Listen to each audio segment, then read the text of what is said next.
Skies all open wide, geese go high and over. Oh, now you're a beachcomber, a fistful of sandfire, sea, lavender. See you next year.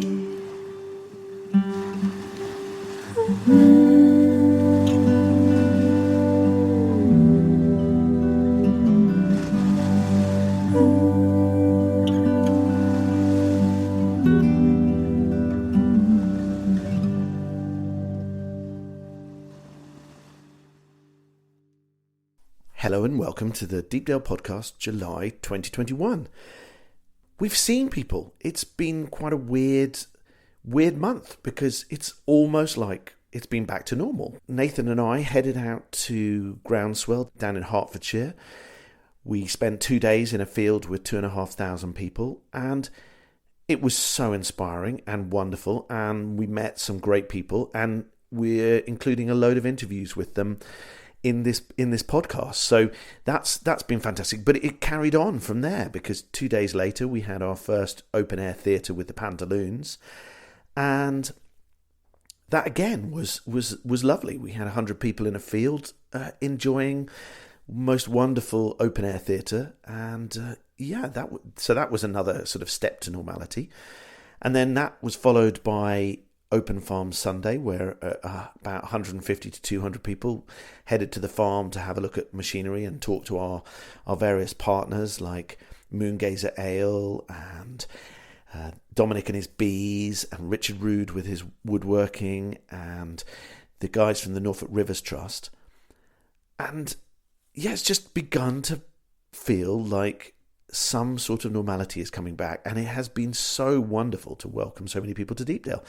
The campsite and the rooms continue to be nicely busy, and it lots of really lovely customers. Yeah, it's just lovely to actually have some sense of normality returning to our lives. And so thank you to everybody who's inspired us or joined us or asked us questions over the last week and a half. Really lovely to see you, and we hope you enjoy the interviews we are including in this podcast, and that you get inspired about regenerative farming, about WildEast, and about coming to some of the open air theatre. There's lots of interviews, including chats with Ursula from Norfolk Rivers Trust, Richard Rood about his green woodworking courses that are coming up. There's interviews with various lovely people at Groundswell, including Catherine Temple, who makes the wonderful Mrs. Temple's cheeses. And there's Hugh from WildEast and various other people that we loved chatting to at the show at Groundswell.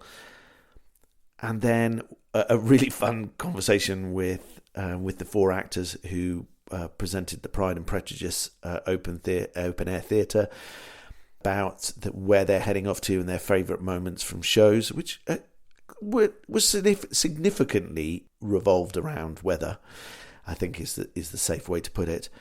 Yeah, and then there's a bit of what's on coming up as well from me.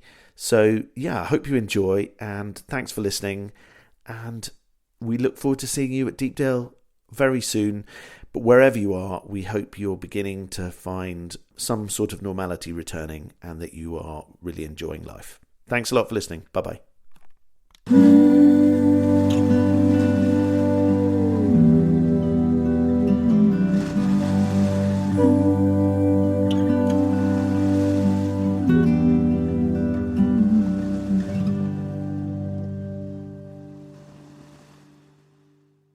So we're at Groundswell, aren't we, mate? It's the Farmer Glastonbury. It's amazing. Yeah, I think that was your wife's description. And then we walked in the door and there was a circus tent, and it was like, yes, it is a Farmer Glastonbury. And there was twinkly lights and all sorts of stuff. Yeah, there's a fewer sandals and more, fleece gilets, but and a bit less face makeup. Yeah, and no less of the sparkly, but it's lovely. It's actually so nice to be around a bunch of actual real world people like Harry. How you doing, Harry? Very well, thank you. So, Harry, Harry and us have had a long relationship at Deepdale. He used to grow maize on some of our fields. We've banished him now because he's not producing organic maize. But but it's still very lovely to see him. And we thought it'd be nice to have him on the podcast. So you're right. Are you enjoying the show? Yeah, it's fantastic. Like I say, there's no sandals, but a lot of steel-toe cap boots and fleece gilets.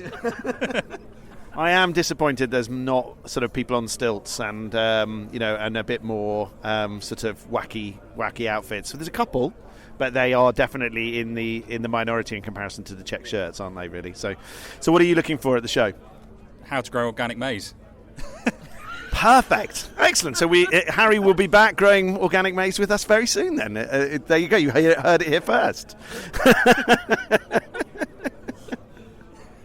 But you've been looking at cover crops and undersowing and stuff to go with the maize, haven't you? Yeah, so it is. We are here looking at cover cropping, reducing synthetic fertilisers, pesticides, fungicides, the works, and trying to get maize to grow organically, no-till, only way we can to fix carbon, rather than just growing it and making natural gas. Yeah, it's but it is just so inspiring to be here, and there are so many people here. It's just fantastic, and they're all talking about regen ag. It's just fantastic. Yeah, it's very encouraging. As there's a sort of lots of positivity and lots of people getting really excited about earthworms and things like that. Even the pub here is called the Earthworm Arms. And that's really, really encouraging, and I think we're realising that there's a lot of this stuff that we're already really sold on, but there's so much going on, and it's fascinating to be part of it, really. Yeah. So Harry, are you here both days, or are you just here today? They only let me out for one day. It's a one-day pass, and I've got to be banished back to Norfolk again. You might get too inspired if you're here for 2 days. It might be just too overwhelming. So yeah. He goes back wearing sandals and saying, "I'm changing everything." Never get my Norfolk passport back. Yeah, we're only allowed to leave for so long before the groats are no longer worth anything. Yeah, exactly. No, it's just I'm loving the fact that there's so many people and that everybody's really keen to get passionate about it. But like there's talk tents, and one's called fungi, and one's called worms, and and it's just great. It's just such a fantastic place to be. Really feels like we're kind of at home. It's nice. It feels really nice. I mean, we're fairly early in the event. I mean, we're only a sort of a couple of hours in, and my brain hurts already. Yeah, well, I've just had a brownie, and I'm feeling a bit overexcited at the moment. But we're here for 2 days, and there's a load of really, really interesting talks. Everything from sort of carbon capture, net zero, natural capital baselining, loads of regen ag principles, soil health, all sorts of goodies. So there are various different talks here that we're going to be dipping into, and lots of really, really good brain food. So I think we probably will be a bit frazzled at the end of this, but it's well worth it. Yeah, and you can come and see our the results of our learning at Deepdale anytime. So cool, we'll do some more later. Maybe some organic maize.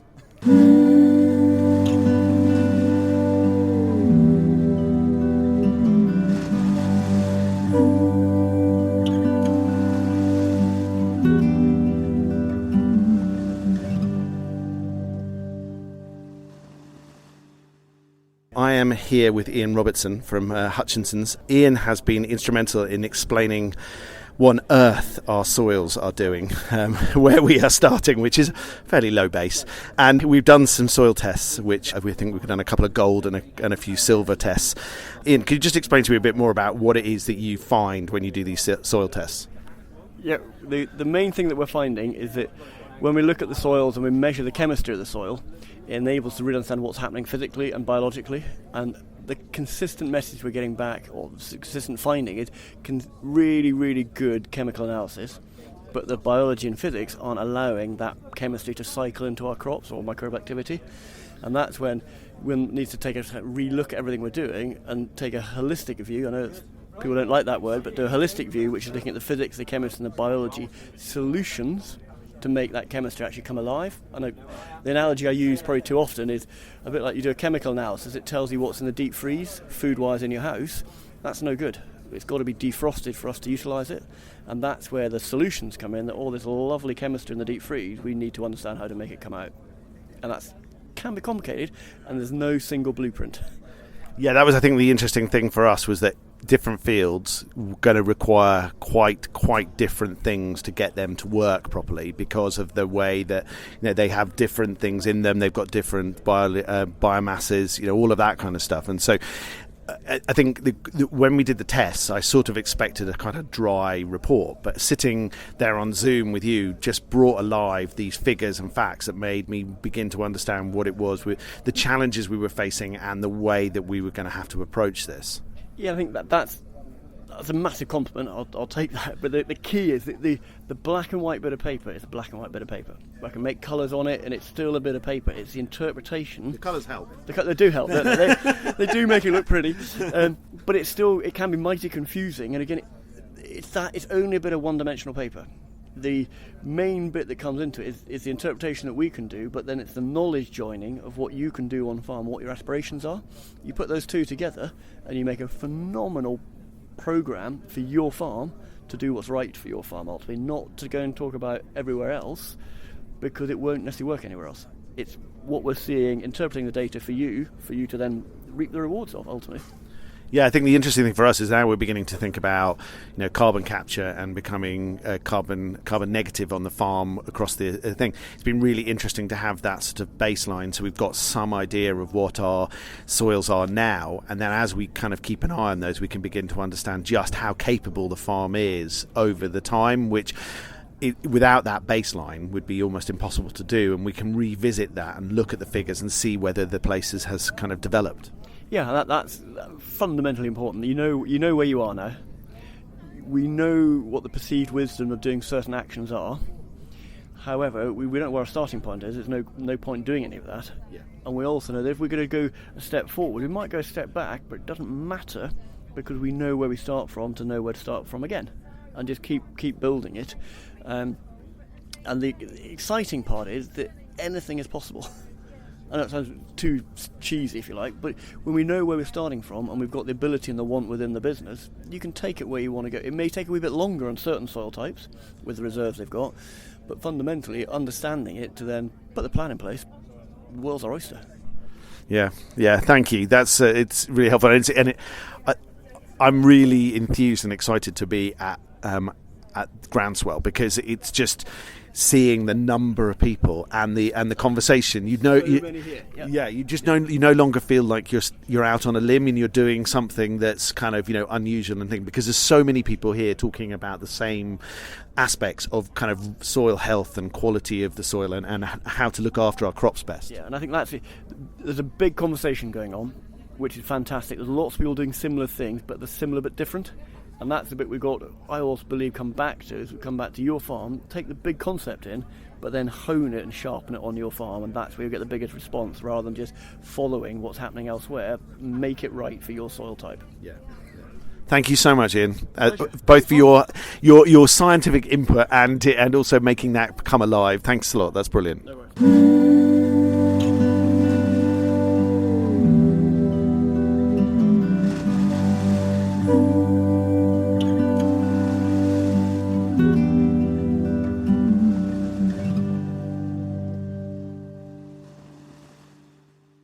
So there's a lot of background noise because we are sitting in the Earthworm Arms at Groundswell. It's basically a big tent, but it's the pub, and it's a very good place to meet people. And I just happened to be joined by Mrs. Temple, as in Mrs. Temple's Cheeses. And I said, would you like to be on the podcast? And she said, yes. So I'm going to take the opportunity while I can. Really nice to have you with us, Catherine. Nice to see you. Well, it's great to be out at an event post-COVID, and it's great to see how many British farmers want to join the regenerative farming movement. Yeah, that is the really lovely thing about this. It's just, we've been kind of doing this now for, a year and a bit, and at times we've definitely felt we're out on a limb, but this just makes you realise how many people are passionate about this. Well, my husband came 2 years ago, and 3 days later, large pieces of equipment started to arrive at the farm. We'd already been growing maize by regenerative methods for 9 years before that. We had a lovely holiday in France, visiting the manufacturers of maize planting machinery. But after my husband came to Groundswell, we made the big switch, we sold the plough, and we started to grow all our combinable crops by regenerative farming methods. We've also been conducting trials in cover crops on behalf of the Maize Growers Association, and this has been showing such changes in the water retention capacity and soil structure. So we are really sold on regenerative farming, and we want to shout the benefits to everyone else. That's fantastic. That's awesome. And do you, the cows that produce the milk for the thing, are they on sort of things like herbal lays and that sort of thing, or are they still on traditional grass pastures? Well, at the moment they're having grass, but the thing we're having great success with is growing lucerne. Now, lucerne is a crop from the pea family, and you sow it. And the wonderful thing is it stays in the ground for 5 years, and 3 times a year you can just mow it to make either hay or silage, and it just makes a huge tonnage of green matter for the cows to live on. And even better, it's putting nitrogen back into your soil the whole time, and it has roots that go down 5 metres. So last year, when the grass was really hit back by the drought, because the alfalfa and lucerne could draw water from 5 metres down, it just kept growing, and it just kept growing. And it's just such a fantastic protein source, and it saves us from importing soya beans. And we don't want soya beans from Brazil. They're cutting down the rainforest. We want Norfolk protein, and growing lucerne allows us to do that. Really fantastic. And this is, I've known you most of the time for your cheese, which both Nathan and I are rather big fans of. And how did that come about? How did you find yourself suddenly being a cheesemaker? Well, my husband and I were summoned from Africa. We worked on the tea plantations, and we were summoned from Africa by my in-laws when they were ill and frail. And we arrived back and discovered that UK farming was in a real mess, and milk especially was being sold for a very low price, about 13 pence a litre, when it was costing 22 pence a litre to feed the cows to make it. And I just had to do something about this. So I got a library book and started making cheese. So it all came from your local library, got a library book, and you learned from there? It made a real mess in my kitchen on the first day. But with the help of the Specialist Cheesemakers Association, I soon developed a small production facility. I bought an old lorry body, made it hygienic, put the plumbing in, had my first batches tested by the local council, and I was away. And we've now been producing for 20 years, and in our time have made 13 different varieties of cheese. That's absolutely fantastic. And if you haven't tried Mrs. Temple's cheeses, you can find them in many shops around the North Norfolk area and West Norfolk area. And served in all good restaurants. So there you go. You've heard it here. Available in all good restaurants in North Norfolk. So there you go. But yeah, you really must try her cheeses. They are fantastic. Thank you so much for chatting to us, and really lovely to see you. Cheers. Cheers.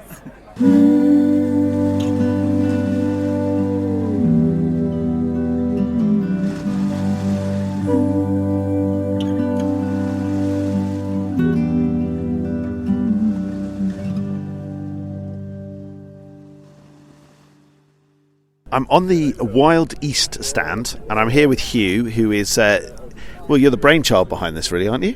I am when we're talking about all the things that are going well, yeah. Me and Ollie and Argus, who are both here with me, the 3 founders. I think they say increasingly often that I drag them into it, but I think it's definitely a trio. And in a nutshell, kind of how would you describe the aim of WildEast? Well, hopefully after being here for an exhausting day, we're getting good at this, but I think we see ourselves as a kind of a first stab in Britain of being a kind of truly cross-sector regional Nature Recovery Alliance. That's sort of the key thing. So whether you're a farmer or a utility company or an energy company or just on a smaller scale, schools, hospitals, gardens, but the point is nature recovery is about everyone, and we all need to engage and actually understand the problem better, but also celebrate the good that we're all doing, and we try and do that through our map of dreams online, which is a visualization of all those things, all those sectors, and all the amazing people doing stuff not unlike you, in fact. Well, yeah, we pledged a while back because we loved the idea, but the idea is that you pledge 20% of your land, so that can be 20% of a window box through to 20% of an estate, basically, can't it? And to be for wildlife. Yeah, I mean, it's awful to think that you're better at my loglands than I am, but you're quite right. Yeah, so the central pledge is exactly that, 20% of whatever you've got. And, I think it is important that, when we came up with that figure, it was a sort of, we're sort of slightly nostalgic and romantic, poring over old maps and looking at the things we'd lost, like the parts of the Brecks or the Suffolk Sandlings, and trying to come up with a number. And, but when after we'd launched, we were very lucky to then fall in with some scientists at Cambridge University who've been working as part of a global alliance to find out exactly what is the sort of magic number that nature needs to be abundant and to thrive, be well in our hard-working landscapes. And let's not forget, that's not just farms, but it's also groomed gardens and groomed council spaces, community spaces and sports fields and all that sort of stuff. And actually, funny enough, 20% more or less for most metrics is about right. Yeah. So we now feel really strong on saying, look, no one's expecting it to happen today. It's a gradual shift, and particularly for farmers who rely on the income. We're seeing it as a 50-year program. So sort of 0.5% a year is actually achievable and manageable for anyone and everyone. And if we manage that between over that 40, 50 years, then that's 250,000 hectares across our region, which would be astonishing actually. But we're only at the beginning.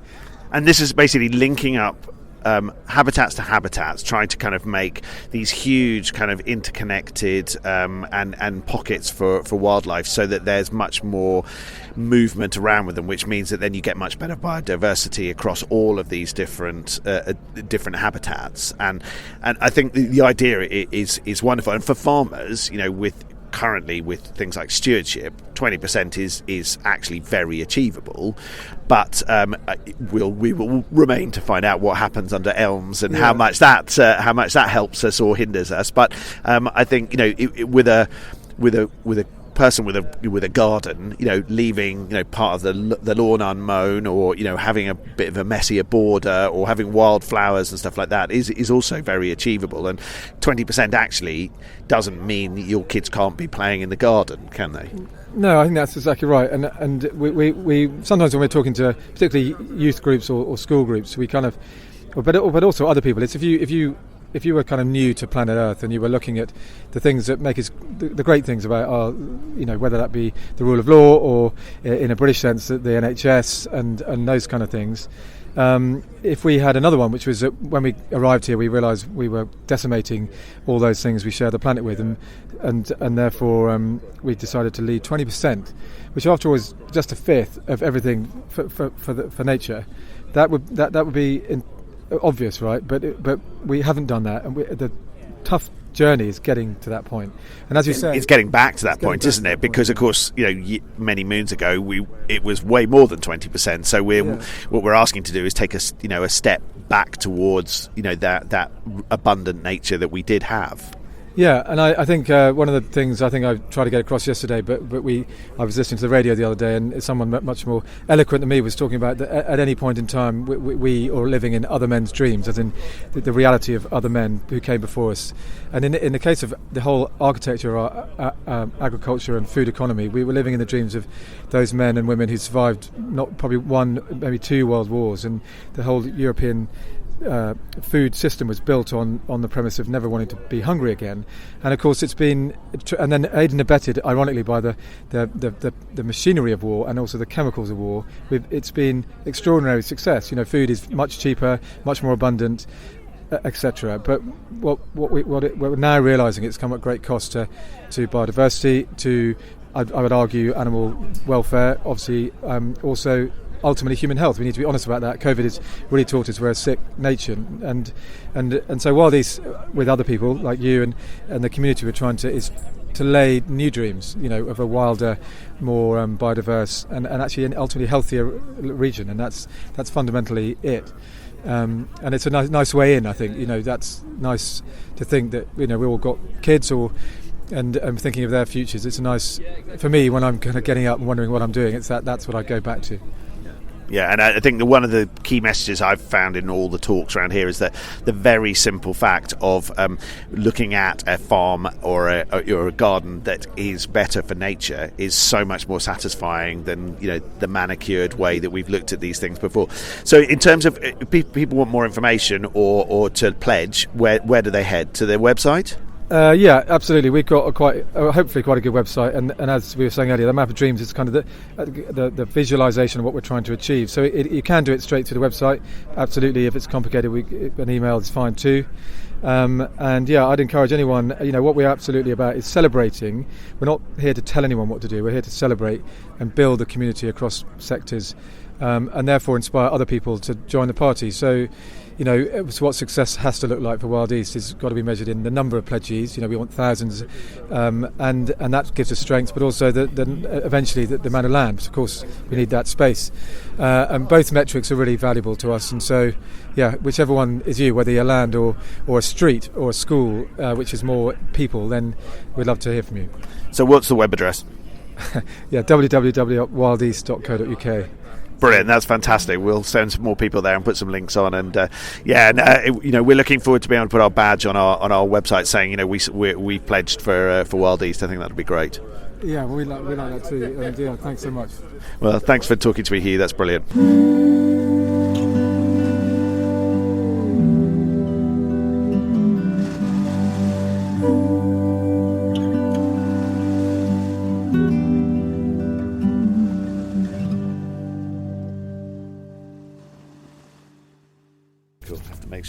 Still at Groundswell, it's gone a bit grayer. It's not quite as beautiful and blue skies as it was yesterday, and everybody's wearing just one or two more layers. And I am with Ian from Farm Ed. Tell me a bit more about yourself and about Farm Ed, Ian.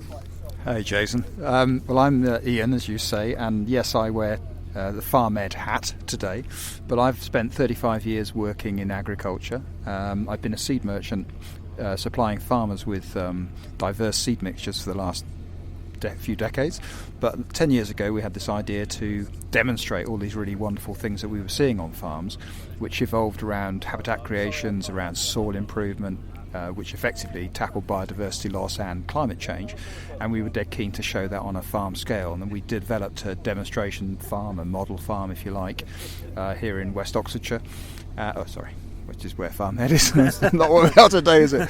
We're not quite sure, which is just a bit bizarre getting out, isn't it, at the moment? It's a weird experience of actually being in the same place of other people, not at home. Yeah. That's it, exactly. But the whole concept was to link, good farming practices, good farming methods with with food, the way it's produced, and the effect that the method of farming has on our environment. So you invite people onto the farm to learn about that? So it's a kind of their sort of day and residential courses. Yeah, so we have a program, if you like, of things that happen on the farm, and the farm itself is a relatively small farm. It's 107 acres, so relatively speaking it's a bit smaller than the average, but it does represent tens of thousands of other farms of a similar scale. And what we wanted to try and do was to bring people together on the farm to mix, to talk to each other face to face, and to learn from each other and inspire each other.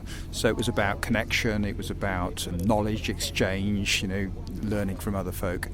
And we ourselves don't, of course, have all the answers to the farming problems. There's so many questions and not so many answers. But it just felt to us that 10 years ago when we embarked on this project, that we could see a number of different audiences all concerned about the way land was used, access to land, how it was managed, ecology, and it would be amazing to have somewhere to bring all that together. Not dissimilar perhaps to what you're doing at Deepdale. For us, particularly with just introducing people to the farm and getting them to understand what it is that happens, because they look at a field and make a lot of assumptions and it isn't necessarily obvious what the purpose of that field is, and getting people to respect and understand it, I think, is so important. If you don't understand it, often the knowledge just isn't there, is it? So I know we're hopefully going to develop a bigger range of courses and activities at Deepdale, and hopefully that will be able to work with you guys more and more and more, which would be brilliant. So where do they go if they want to kind of look up your courses and find out where they can take part? Yeah, so we have the most obvious place for information is on our website, farmed.co.uk, which you'll find if you Google. And but we are all the time, finding areas of interest, as you're doing, where people can, come into a farm to understand some of the practices and to raise the questions around pollinators, to raise the questions around soil fertility, around yield, around the price of food. It's such an exciting time in agriculture and the whole of the food supply chain. And let's face it, at the end of the day, we're all eaters, so we're all in this together. And it seems to me that the farms and the farmers and the land managers, the practitioners, the farm ecologists, there's just so much to talk about. So there's going to be a never-ending stream of ideas and subjects to talk about. So to have what you're doing, to have what we're doing, and no doubt many others too, providing opportunities for people to have really good experiences and go away with quite a lot more information. It's going to be great. I think it's a really exciting future for folk. Yeah, it's interesting when you say like there's there's a lot of chatter, but there's also there's lots of questions and not always answers to all those things. And I think sitting through many of the seminars and Q&As and presentations over the last 2 days has absolutely clearly said that you have 4 different farmers answering questions on no-till, and they all have different answers. General consensus of an event like this is, and it's just so wonderful to see so many people here, is that it is possible to make significant environmental change in farms and still be effective, profitable farms, which I think is so important. And I think if we can get that right, and I think it's a real shame that there hasn't been any jump to come to this by any of the supermarkets, for example, or NFU or CLA. There's no stands from any of those guys, and actually it would have been great to have seen them here, so that they could talk to all the people that we've talked to in Earthworm Pub and all round, and the massive influence that all of those people that we've been chatting to have had. Yeah, that's right. I think you're right. I remember this show here, but only a few years ago there was just a few hundred people, and it's amazing how it's scaled up. And this is quite typical of what's happening now, in terms of the way people are really wanting to engage with this conversation. Farm Ed wouldn't have existed 10 years ago. There was no market, there was no demand for it.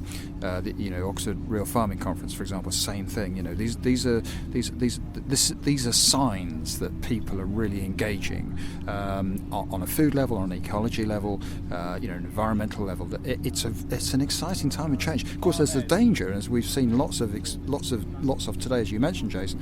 That people haven't got all the answers. Loads of questions being raised. It's like, how many answers are you going to get if you ask economists the vision of their future, in a room? Well, as many as there are economists, and it does feel a little bit like that. But I think fundamentally, what's going on underneath all this is that there's literally a groundswell of people changing their minds around soils, and around how farming fits into the environment. And we all know that with a lot of money is going to be removed from farming for basic subsidy payments. Farmers are going to be challenged to keep their businesses viable, and it's down to all of us that involved, not just on the farming side, but also that if we eat food, think very carefully about where our food comes from, what system we want to encourage with our pounds, shillings and pence, because that's what will happen. It's an economic change coming. That's the driver, and we can, by spending our money wherever we like, change the way farming is.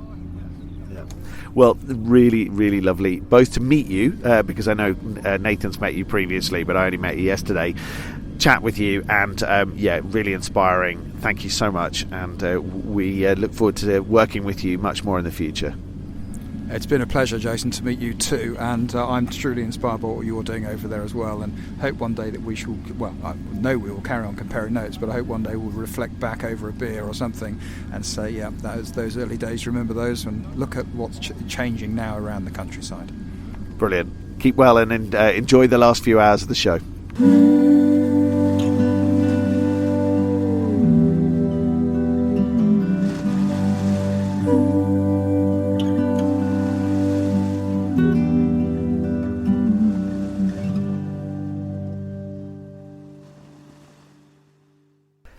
So I am here in the orchard. I've got 4 actors in front of me. It's almost sunny, and we're hoping it's going to stay like that because they're about to set up for Pride and Prejudice, the Pantaloons version of the Pride and Prejudice, which will mean the 4 of them change costumes multiple times and characters, make a very, very hilarious take on this classic novel, and it will be a brilliant evening. And we've got about 100 people booked to come in and watch them this evening. So really looking forward to it. And we thought we'd just have a quick chat about life on the road as a Pantaloons actor, and the shows that they've been in before and the shows that are coming up.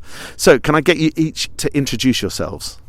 Yes, of course. I'm Neil Jennings, and in this particular show I'm playing Mr. Darcy, as well as a few others. I was going to say, if you were playing only one character, it would be completely out of character, wouldn't it, really? I'm Jennifer Healy, and I am playing Elizabeth Bennet and Mrs. Bennet and Lydia Bennet. So basically the Bennet ladies. Yeah. Yeah, Bar a excellent. few. Hiya, I'm Catherine Louise, and I'm playing about 6 characters, so I won't list them all, but I'm Jane Bennet, of course. We've got Lizzie and Jane, the 2 main sisters, separately, and then, of course, Lady Catherine de Bourgh. So if you know the story, you'll know her. Excellent. Hello, I'm Alex Hargreaves. I'm playing Mr. Bingley and Mr. Collins, and then some others as well, but there's really too many to list. So, who wants to answer this question first? What is it like to be a tourist? Because you must see 1,000 different hotels, 1,000 different audiences, and sometimes love it and sometimes hate it. Who's going to go first on that one? I'll take that, because I've been touring with the Pantaloons now for about 9, maybe 10 years. I can't quite, since 2013. So whatever that is. So you're either a captive or you love it. Both. And it's, as far as seeing lots of different hotels is concerned, we do, but they're all travel lodges, and travel lodges are generally the same. So sometimes you go in and you think, oh, this is deja vu. I'm on the other side of the country, but it's exactly the same. But all the different audiences, it's just great. Yeah, well, sometimes we have audiences that are 800 strong. Like we have had, there is one particular place in mind where, 800 people. It's quite insane for an outdoor show.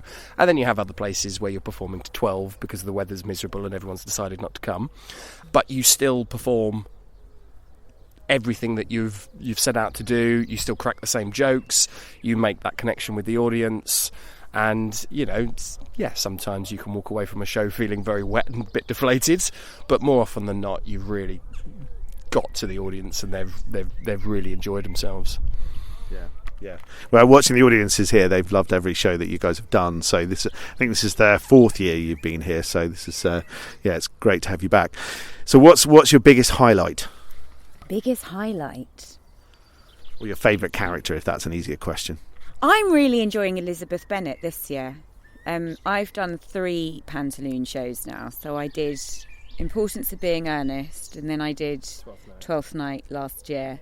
And I'm really enjoying Lizzie. And you survived 12th Night as well, so that's very good, despite the weather's best efforts for the last 15 minutes here. On my birthday. On my birthday. Life choices, yeah. Yeah, they. I was on the gate, and the trees that we can see behind them, they dipped by at least 30 degrees as I was standing in the car park, and I turned round to run in and warn people, but by the time I got into the orchard it was too late, and these guys had pretty much disappeared off the stage.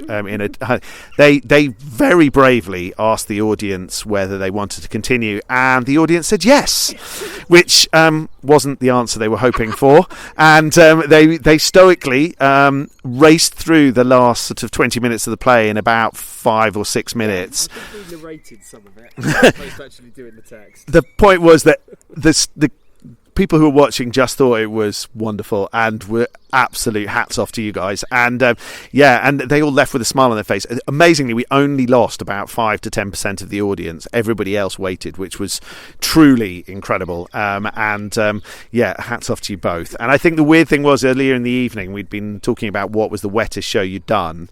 And at the end, as you put the last stuff in the van, you just looked at me and went, this one. And the tea I brought you was water by the time we got here, so it was pretty depressing. Things. Possibly it is one of my personal highlights for the fact that it was so memorable. And it was funny. It was. We were laughing so hard. You could not stay on the stage. No. We were being blown off the stage, rain coming in at almost 90-degree angle to the sky, like straight into your face, and thinking, can they hear us? Can they hear us? We could hear you. We could hear you. Did a very how? I'm not sure, but we could. It's excellent. So what's your highlights? You know, what's your favourite one you've done? Well, of this tour so far, I don't know if it's necessarily the favourite in terms of shows performed, but on our opening day we did 2 shows, a matinee and then an evening show, and the weather between those 2 shows could not have been more different. The matinee at 2 p.m. was absolute blazing heat, wasn't it? It was about 30 odd degrees and so hot and sticky and muggy, and afterwards we were dripping wet with sweat and thinking, how on earth are we going to do that again in about 2 or 3 hours time, and just sitting there trying to escape the heat. But then we heard that there was a forecast of rain for the evening show, and we thought, no, it can't be, not after that one. It's so hot, it's impossible. Or if it is, it'll just be a little drizzle before we start, it'll be fine. And it held off until the moment we started, and then the heavens opened completely, and we all sort of resiliently thought, you know what, this is really heavy now, but in 5 minutes it'll stop. And I think we all went the whole show thinking, in 5 minutes it'll stop. Okay, it'll stop soon. I think it might be getting thinner. It's about to stop. And then it wasn't until the very end of the show where we all kind of looked at each other and thought, nah, it's not going to stop. That's it for the night now. And it was the wettest pack down I think I've done for in all of the other tours that I've done. It got even heavier while we were taking the set down, helpfully, just to really sort of and then stopped the moment we finished packing up. It did, yeah. It stopped the moment the van door closed. It stopped raining. So are you fairly new to Pantaloons? Yeah. So I've done a few events with the Pantaloons, and I've done play on and things like that with them. But this is my first full tour with the Pantaloons. So I'm loving it because it's all new to me. I've done touring theatre before, of course, and outdoor theatre and everything, and shows that have been rained off and shows that are just blissful with sunshine. So I'm looking forward to the rest of the summer and just having a wonderful time, really. It's a brilliant show. It's hilarious. I get to play fantastic characters, and dream summer. Excellent. Well, we do love having the Pantaloons here, and they're here 2 more times later this summer. In August we've got the Tempest, and at the end of August we've got Wind in the Willows as a matinee performance. They're going to be great fun. This evening is going to be great fun. Thank you so much for joining me, guys, and have a wonderful evening. And we look forward to seeing how Pride and Prejudice has been edited into something very funny. Cheers, guys. Thank you.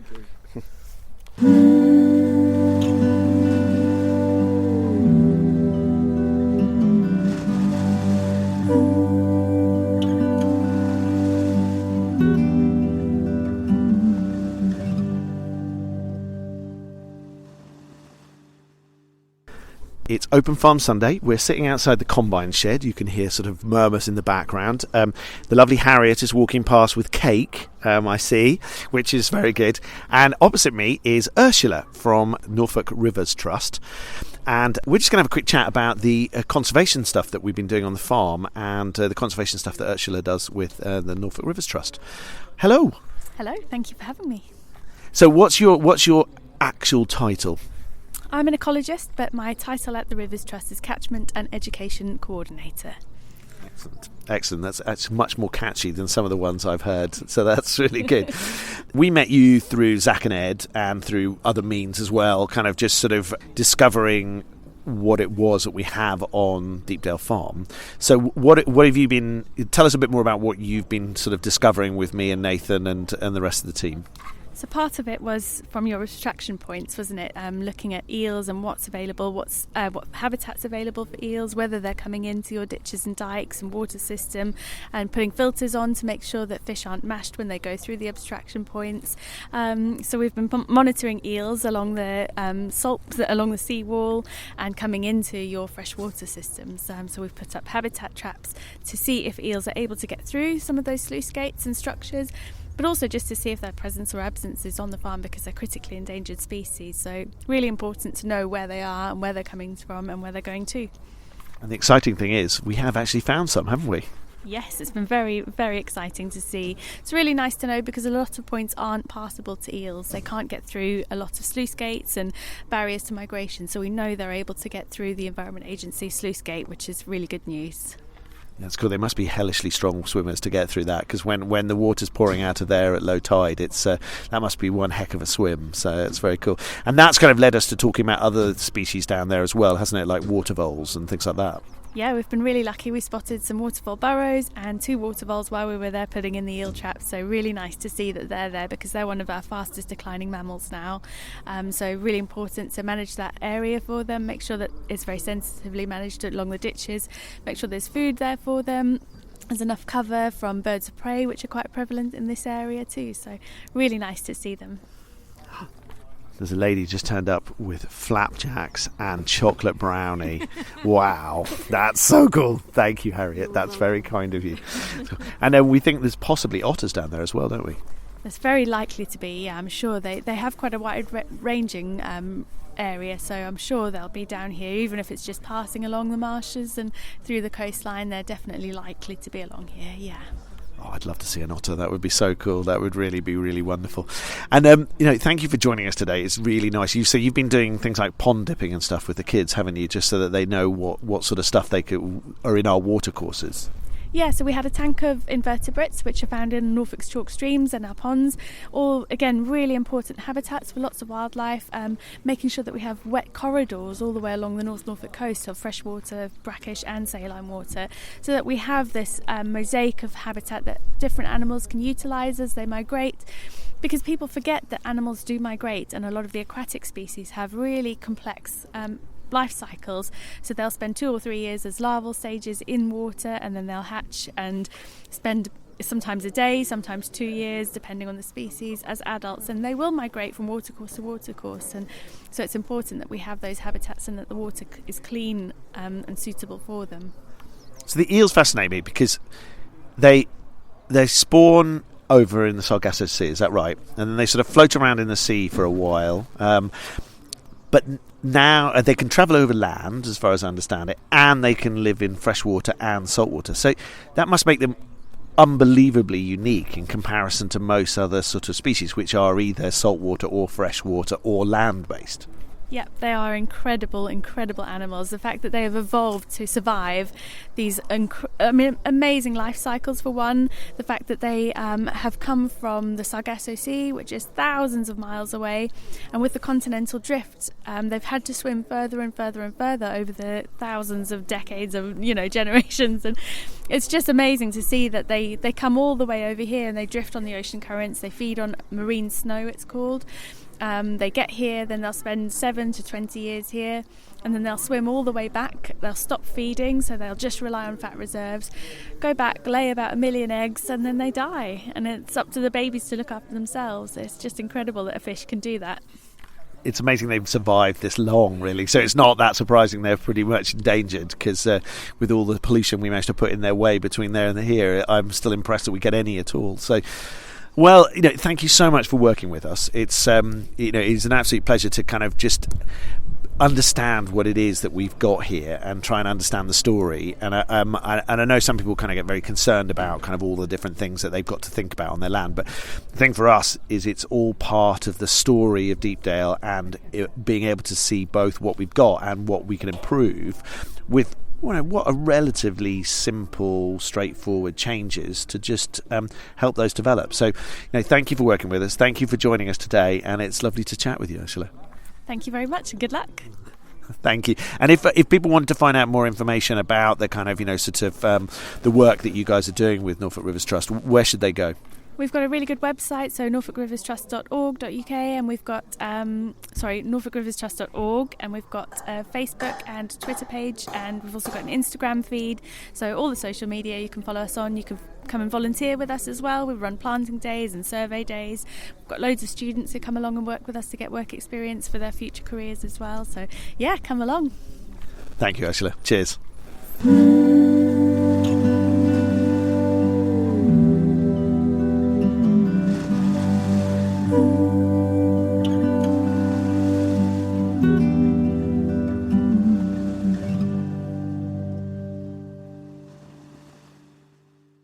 So I'm here in the combine shed. I am with Richard Rood, who is a rural craftsman, green woodworking rural craftsman. I think is that the title you would use? Yes, it is. Yep.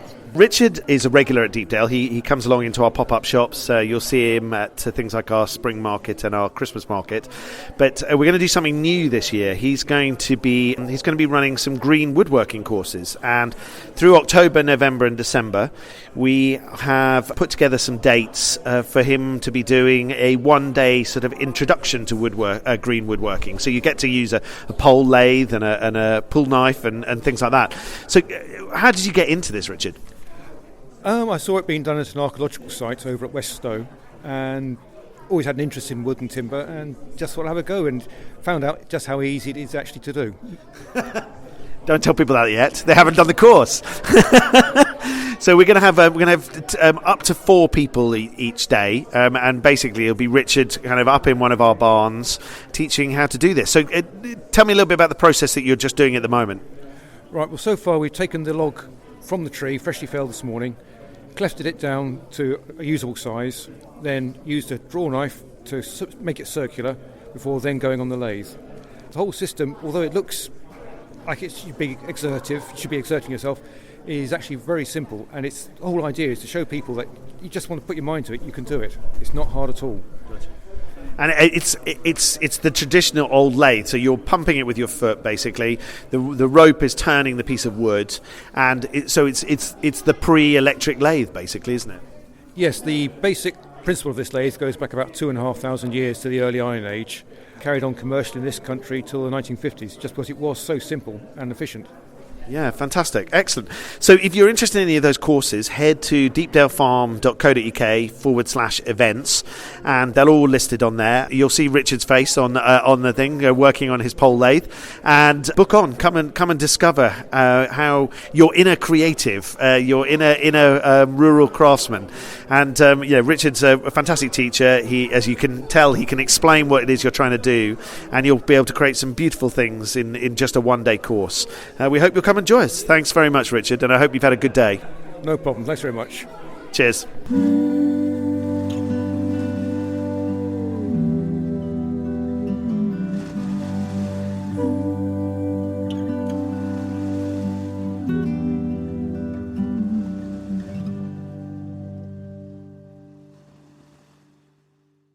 What's on at Deepdale? So here's a bit of a roundup of what's going on the North Norfolk coast in the next month or so. We haven't got a massive amount happening at Deepdale in the next month, apart from our regular pizza nights and our fish and chips and our Thai event, except the big news for this month is that Deepdale Cafe is reopening. Very exciting, very pleased to have them at reopening. It's being run by the wonderful guys who run the Rathskeller in King's Lynn, and yeah, we're really looking forward to tasting their food and enjoying them being open. And they have officially said they're opening on the 12th of July. There might be a bit of a soft opening. You'll just have to turn up to Dalegate and see whether they are open and offering. They're going to offer wonderful food and drink, and they're going to have regular opening hours of 7 a.m. till 5 p.m. every day. So they'll be offering a fantastic range of breakfast and lunch and teas and cakes and of course all the hot drinks that you have come to expect. I'd like to say a massive thank you to Sue from Express Coffee, who has supported us so brilliantly over the last couple of of months. Well, I think it's almost 3 months actually, serving hot drinks out the front of One Stop Nature. Yeah, it's been really lovely to have you with us, Sue, and thank you for joining us, and we hope to work with you again in the future for other events. So coming up, all the events are on our website. There's a lot of stuff happening, including things like exhibitions. So there's a great art exhibition at the Bircham Gallery in Holt with Celia Wilkinson and Roger Hard. And I have to say, I do love Roger Hard's sculptures. They really are quite fantastic. The pop-up shops at Dalegate Market continue. We've got 4 new artisans every week. Changeover day is Wednesday, so pop in and see them any time from Thursday till Tuesday. And yeah, they're different every week, so really worth popping in and seeing. Lots of great stuff. This month I'm running a marathon. Well, I'm not running a marathon. I am running the distance of a marathon over the month, split into lots of little runs while I get myself back into running, which is going to take a little while. But I'm running in aid of Prostate Cancer UK. I know a lot of people are taking part in this fundraiser. Basically, it's called Run the Month with Prostate Cancer UK. If you know someone that's doing this, please do sponsor them. And if you don't know anybody that's doing it, please do sponsor me. All of these events are listed on our website with suitable links. The summer exhibition at Gallery Plus happens all this month and all of the way through August as well. That's in Wells next to the sea, well worth going into. The Holt Sunday Market is back every Sunday through July and August and into early September. There's Walking for Wellbeing, which is an event at Holcombe. Lovely event. Go along. It's all about mental health, getting out into the open air, meeting some interesting people, and well worth being involved with. And that's most Tuesdays through the summer. The Taster Fused Glass workshops are happening again. This is with Driftwood Glass, with Rose and Kieran at Driftwood Glass, our next door neighbours. Listen back to previous editions of the podcast and you'll hear Rose expertly showing us how to make a wonderful coaster out of the glass, and well worth taking part. You can make beautiful things and learn about glass. Brewery sessions at Wildcraft Brewery in July. They're a lovely outdoor event, well worth heading to. Kings Lynn Farmers Market, which is taking place on the 10th of July. See our website for other dates. Later in July, mid-July, 17th of July, is Stanhope Open Gardens. 10 gardens across Stanhope and Barwick. Beautiful, beautiful gardens, so well worth heading to. Later in the month, on the 25th of July, there's the RAF Bircham Newton opens up. It's one of the old RAF bases. You can head over there and there's a really interesting heritage centre. It's not open very often, so do check the website for details of how often that is open. But you can put the 25th of July in your diary for that one. On the 30th and 31st of July is Old Hunstanton Open Gardens, and they've got sort of what they call Flowers and Fun, which is 14 open gardens, floral displays at the church, a scarecrow trail, lunch and refreshments and stalls at the village hall. Well worth heading along and seeing this pretty little village up on the North Norfolk coast. The next Deepdale Farm guided walk is on the 5th of August. They happen on the first Thursday of every month. We haven't quite decided whether that'll be Nathan or I doing the walk, because it will slightly depend on where we are with harvest. And on the 6th of August, which will probably be before we get the next edition of podcast out, is the Tempest Open Air Theatre with the wonderful Pantaloons. You've already heard an interview with 4 of the actors. This will be a hilarious take on this Shakespeare play. So if you're not really a Shakespeare lover, this is probably a really good entry point for you, because it should be very funny. The Pantaloons are always worth seeing. They're great fun. So yeah, enjoy those events. Head to our website, deepdalebackpackers.co.uk/events, for a whole list of events. Anybody is welcome to post events from the local area, and that the list continues to grow all the time. So hop on there and have a look what's there and see what interests you. But otherwise, I really hope you're having a fabulous summer. We look forward to seeing you at Deepdale in the not too distant future, and hope some sense of normality is beginning to return to your lives. Thanks for listening. Cheers.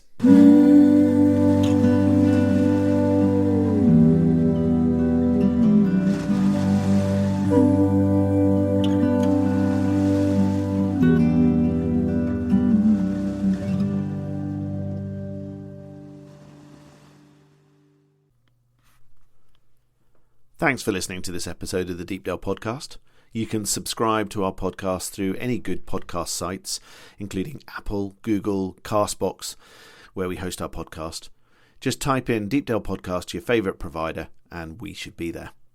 We love your feedback, so please do email us your thoughts and suggestions to podcast@deepdalefarm.co.uk. But in the meantime, if you'd like to listen to previous episodes, you can find them on your podcast provider or head to our website deepdalecamping.co.uk or deepdalefarm.co.uk to see the whole back catalogue. The December 2020 episode is a must, as Chris gives us his music release recommendations for 2020. Thanks again for listening, stay safe and well in these strange times, and hope we'll see you back at Deepdale in the not too distant future.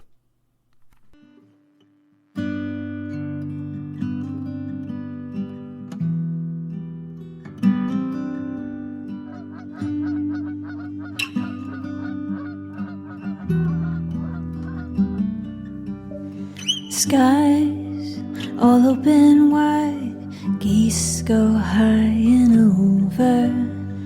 Oh, now you're a beachcomber, fistful of samphire sea, lavender sea.